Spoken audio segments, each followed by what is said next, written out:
Environment. All right. So when you hear that word environment, David, I know you kind of like the word ecosystem.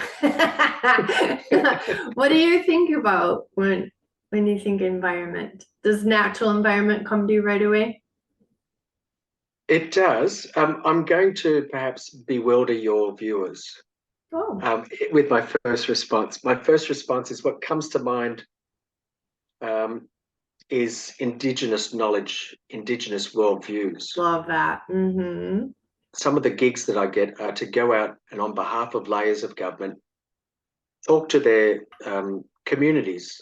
Some of these communities can be the size of European nations Wow. about their hopes and dreams about the future, whether that be social, environmental, economic, technology, etc. Mm. And I used to start off some of these conversations by asking people, well, what do you love about your town? Nice. What do you love about your village? What's not okay? What do you love? Nice. And Linda, um, I'd always had dealings through the years with First Nations people. Okay. But boy, I was fascinated in response one day. Some First Nations people, in response to that question of mine, said, "Well, we don't see the town. The town's kind of okay. What we love is the connection we have with the natural environment, with inanimate things, with each other. It's almost like taking the sunglasses off or your spectacles off Yeah. and seeing the world and how you interact with the world in a vastly different way than what Yeah. Western society does. And so Mm-hmm. that's my um, first thought. Absolutely, when it comes to the environment, it's a very connected beast. Yeah, I It's love a it. You don't happen to know Ted Andrews' pocket guide, Animal Speak? It's Animal Dash Speak. Have you heard of it? No, I haven't. No. Okay, I think it lends more towards Native American. It is so cool. You know how like a Chinese restaurant, you get a fortune cookie, and you get like fortune in there. And basically, whatever you're reading in there, you can totally connect it to something that's going on in your life and right and process. And so if whatever animal you see, like you go out for a walk or whatever, or you just look out your window, and it can be a sea animal, amphibian, it can be birds, excuse me, mammals. Anyways, you look it up and it's so cool because it's just like a fortune cookie and you just like do your own inner work because it's like it really resonates with you. And it's been fun because like if I go on a walk with my husband and he sees something, I don't see it. That was his gift. So he goes and looks it up Yes. for himself. It's really special. Yeah. And it's interesting when like cardinals will come around us or once in a while a chipmunk, and it seems to be, spot on to like what we're dealing with when we read about, whatever we just saw. I love that. Natural environment, so cool. All right, so human social environment. What comes up when you think about that? Um, Again, it comes back to perhaps that thing of potential.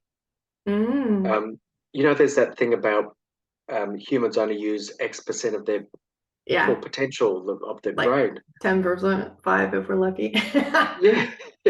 I can only dream of getting to 5%, Linda. But I think that's probably a good comparison when it comes to humanity. Hmm. Um, that humanity, I'm trying not to repeat myself, coming back to some of the other things we've talked about, but um, with all the challenges that we face, it makes no sense. It makes no sense to be having just a few people trying to resolve things. So, Yeah. for me, that's one thing about human social environment. The other thing is perhaps what so many of us learned during COVID, that we'd lived such, well, sorry, for those of your viewers who experienced lockdowns during COVID, I think there was an important lesson um, about relationships, Right. about a sense of community. Hmm. That in my little cul-de-sac that I'm in now, we couldn't get close to each other, Mm-hmm. and but there were always little ways that we try to look after each other. I Ah, think so that's sweet. really important. Yeah, it is Yeah. sweet. Those things of um, taking a chair and sitting out on your street X Yeah. meters apart from each other so that you were COVID safe, as they would describe it at the time. Right. Um, but still try to find ways. Yeah. Humans are social beings. We Yeah. we Yeah. we need Absolutely. to connect one way or another. So Yeah. I think that's vital.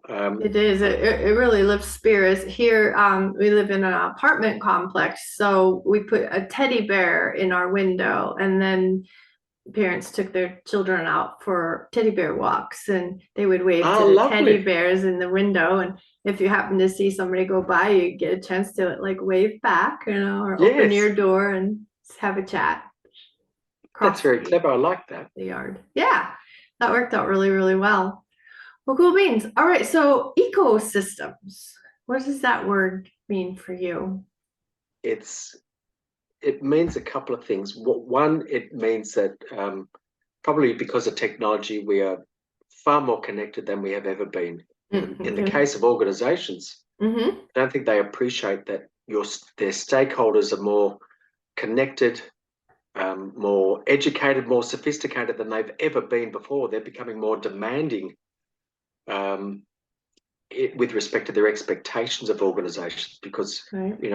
a group over here that's feeling grossly affected, coming back to that notion of solastalgia, might be grossly affected by an industry over here. Well, they can connect with people over there and so on and so on, Right. and learn from each other about, well, how can we stop, these problems from occurring? How can we Right. stop from feeling like something's being imposed upon us? So that's Right. one thought about ecosystems. But again, the way we see the environment, for probably out of the industrial revolution or even before that, Right.